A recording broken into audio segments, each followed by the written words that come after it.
Before I encountered God, I went through a season mourning the loss of my brother. I went through some addiction, some substance abuse, and I actually had a failed marriage in the result of some infertility and infidelity. Before God, I was a single mom. I had just gotten out of a mentally abusive relationship that was surrounded by addiction.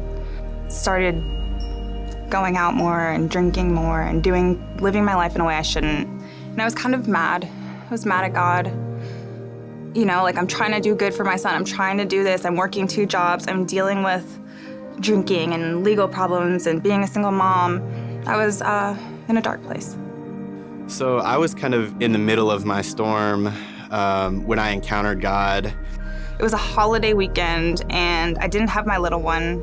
I decided I wasn't gonna go out this weekend. And I remember clearly just dropping to my knees and crying out to God.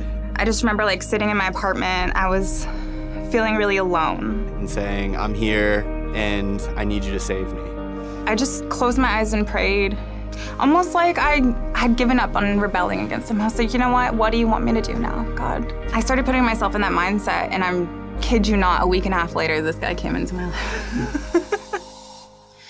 We started pursuing God together. Obviously, he had been more involved before, but seeing him take that next step of baptism really was an eye-opening experience for me too. I was baptized as an infant with water poured over my head. She was baptized when she was 16 because, yeah, that's what everybody was doing. So she, was just following. And when we came to the bridge, it was a real encounter with Jesus. Even walking through the doors, I can feel the Spirit. Just a genuine encounter with Jesus. And actually Sam was on the microphone in the Columbia campus here and said, June 3rd is our next baptism. And previous to that, I'd just been, again, making those excuses as like, oh, I need to wait to the right time, wait till it feels right. But for me, it was just a step of obedience. And he said, June 3rd is our next baptism. And June 3rd happens to be the anniversary of my brother's death date.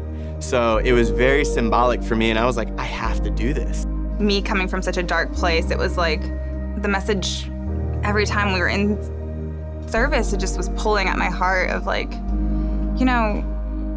God died for my sins too. As bad as some of the choices that I made were. And that it's okay, like, sorry.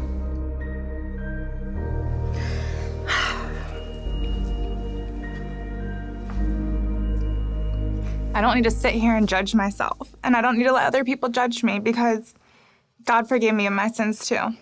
So he got baptized in June, we were engaged in July, and shortly after our engagement, I decided, I've asked God into my heart and asked for forgiveness, but it was that point where I was ready to show that outward expression of my inward change. My family was there, and Miles was there, and it was just overwhelming with joy because the people who had seen me go through such hard times and had always been there to like pick me up, now I was up there standing up as an example for them that your life can change for the better. There was a difference between when I was 16 and didn't know and had doubts and didn't know what to believe in and now where I'm steadfast and hungry for more Jesus.